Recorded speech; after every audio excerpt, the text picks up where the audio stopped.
Hej, vi er blevet færdige med vores 3-årsprojekt, så vil vi gerne lave en lille video, der forklarer, hvad det er, vi har lavet. Så vi starter med vores breadboard.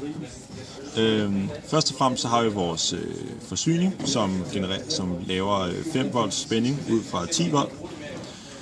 Her der får vi genereret vores trekantssignal, som vi så sender ned og får genereret et pulse width modulation signal ud fra en referencespænding, der kommer fra vores computer.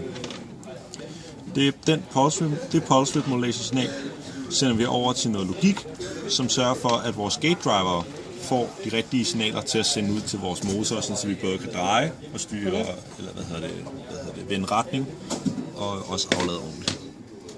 Fra vores motor, der sender vi et signal ind til vores current sensor, som finder ud af, hvad for en spænding, eller hvad for en strøm, der løber ind i vores motor, så vi kan detektere, om den sidder fast. Til det, der har vi et protection kredsløb, som sidder og vurderer, om computeren stadigvæk kører, og om vores current sensor giver et fejlsignal. For vores motor sidder der også nogle fotoceller, som kommer ind i vores quadrature encoder, som fortæller os om, hvor hurtigt vores motor kører, og hvad for en retning. På computeren har vi lavet et interface i LabVIEW, hvor vi kan se nogle signaler, som kommer direkte fra breadboardet, og ved at unstock den, har vi en knap, og så kan vi vælge, hvilken distance vi skal køre til.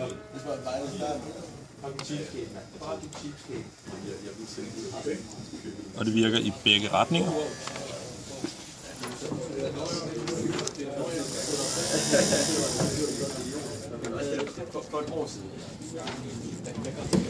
Hvis der kommer noget i vejen fra motoren, prøver jeg lige at starte den, så den kører, og der kommer noget i vejen, der bremser den, så kan man se et fejlsignal, det svarer til stok over på computeren, og så kommer der et fejlsignal, som vi så kan overskrive, sådan så motoren kører videre. Og hvis vi prøver igen.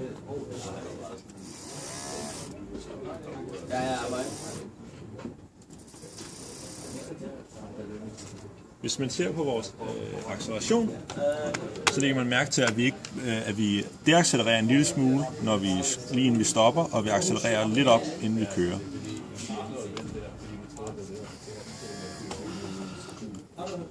Vi bløder ned, så vi ikke kommer til at overskyde.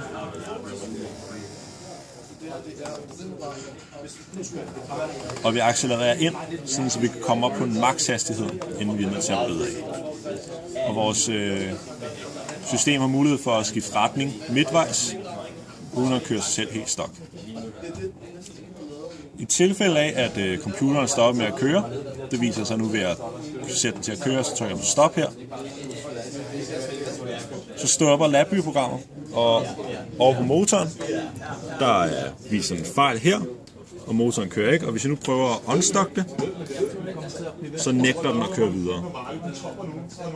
Og det var mere eller mindre det setup, vi har fået lavet.